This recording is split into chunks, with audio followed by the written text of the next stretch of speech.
I set on Omaha as the boys from the Mississippi Bulldogs are ready to take, I guess, the field for which hopefully will be the last time of the season, not the last time tonight, but tonight and tomorrow night for the championship series. Now, I know the boys at Sports Talk Mississippi will have plenty to do to break down the game and the players and everything happening on the field, but I wanted to go to some of my expertise and passion, which is happening behind the scenes, and that's going to be with your Mississippi State University sports nutrition. I'm going to get it out, guys, who keep the players fueled up, hydrated, and ready to go. So joining us is one of the assistant sports dietitian, Sean, with MSU. So welcome, Sean.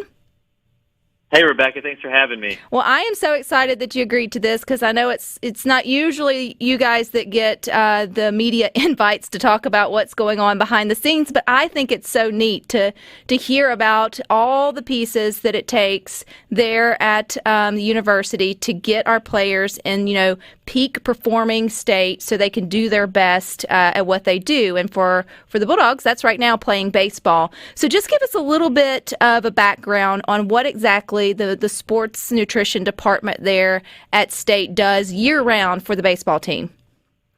Yeah, absolutely. So we do have a team of dietitians here, and obviously our biggest responsibility is just the nutrition and the welfare of our student athletes. So for baseball, it's funny, I was thinking about it today. It kind of never ends because we're lucky at Mississippi State where we're usually playing late in the season. So, right now we're going on almost July this week, and already next week we have our newcomers, our freshmen, getting on campus. So, and another problem that we're lucky to have is that we only have, guys here for 2-3 years, and a lot of them are already moving on to, the major league draft and moving on to their professional careers. So, a lot of times it starts with, just trying to get these guys from high school body weights, body composition, and get them ready for collegiate ball, SEC ball, and, pretty quickly, playing at the next level, because that's the goal of everybody who comes in here. Obviously, they're here to get a great education, to get some expertise, to get better at what they do, but ultimately, those guys want to play at the next level. And so our department's just providing food, nutrition, supplements around the clock, just whatever we can to kind of help fill any gaps in their diets to kind of help, achieve their goals. Well, their goal has been achieved. They have made it to the championship series. Only one more goal, and that's to win 2 of the 3 games that's remaining. So let's talk about maybe how your department helps them think through their fueling strategies or what they're eating while they're there. Because one thing that's unique to baseball that's a little bit different than, say, football or basketball or these long week tournaments. I guess maybe basketball does fall into that. But you've got several big games, that can happen back to back for a long period of time. And so you have to make sure as an athlete that you're, on top of what you're eating and drinking almost at all times. So how do y'all help set the stage for them to win in that department?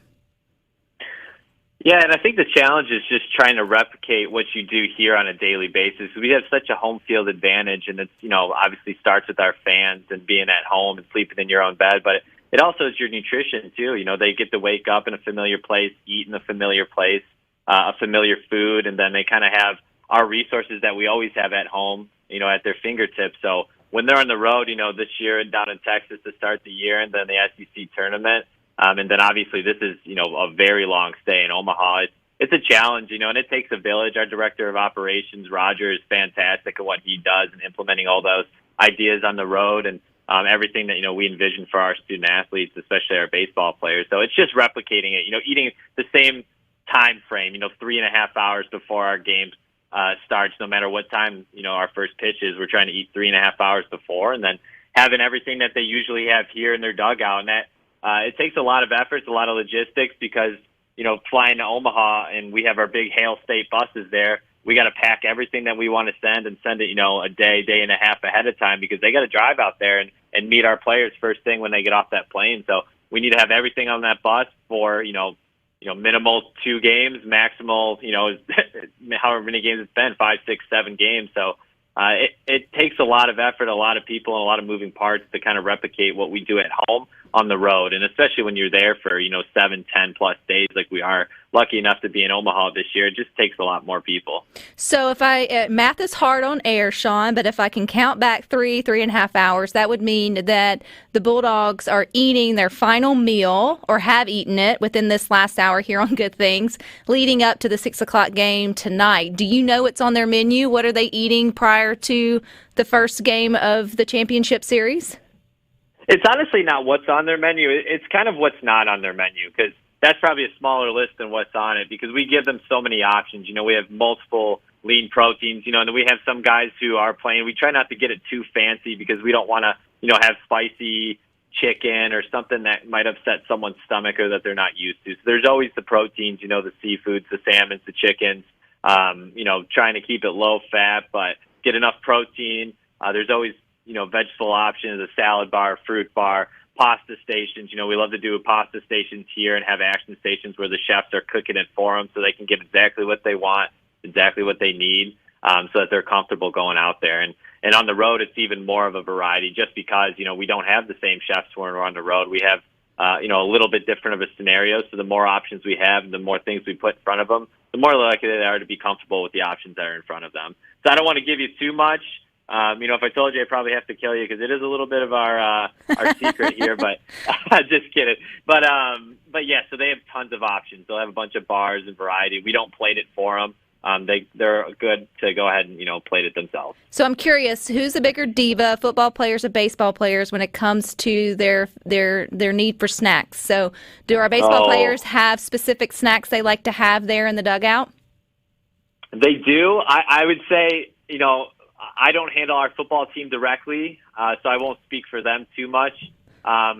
But we got lucky off the get-go. They're big Uncrustables, big Cheez-Its, big Rice Krispie guys, comfort food that they have during a game. And, those foods that might not sound, this as a sports dietitian, they might not sound healthy to the general population. You might not recommend them to your kids, but that sugar content and those simple carbs is kind of what they're going for in the middle of the game, because we don't want anything to sit heavy. We just want, good energy, but you're not hungry, you're not starving, and nothing that's going to sit heavy, because we do play long games and they're out there for a while. Do you have to encourage them to continue to stay hydrated? Because I know you can be in the moment, in the game, but it's so important. I mean, I'm not sure how hot it is in Omaha, but man, here back at home in Mississippi, it's one of them dog summer days. And so how do you remind the guys that staying hydrated is important?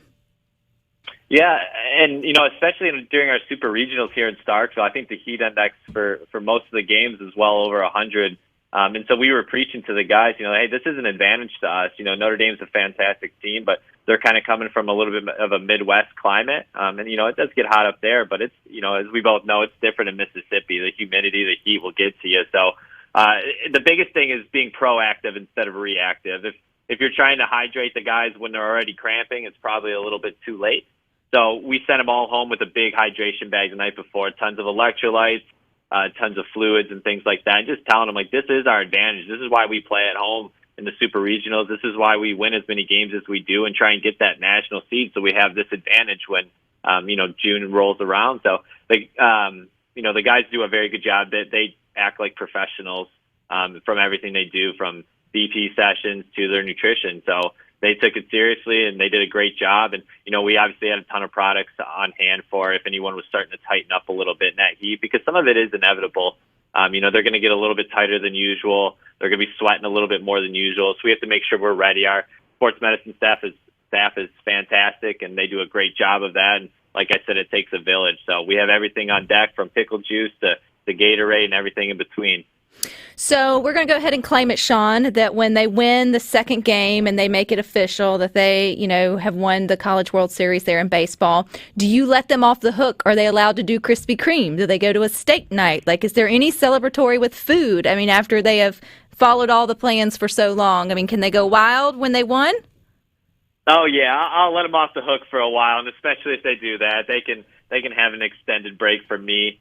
But a lot of those guys are going to come back, and they're going to go up to Cape Cod and play ball in the summer. So it's going to be a challenge trying to get them to go from celebratory mode, hopefully, to getting back in the business and getting ready for the season, because we have a very long season when we play this deep. So they got to be ready to go in August again when they're done playing summer ball. So Sean, I also make a prediction that there's a lot of Good Things listeners that is rushing out for Cheez-Its, Crustables, and for Rice Krispie treats, so they can be eating those along with their baseball players, their dogs tonight, as they take the field at 6. I appreciate your time, Sean. I know all the hard work that goes into maneuvering and keeping a team like that fueled and ready to go. So really cool. Thank you again, and Hail State.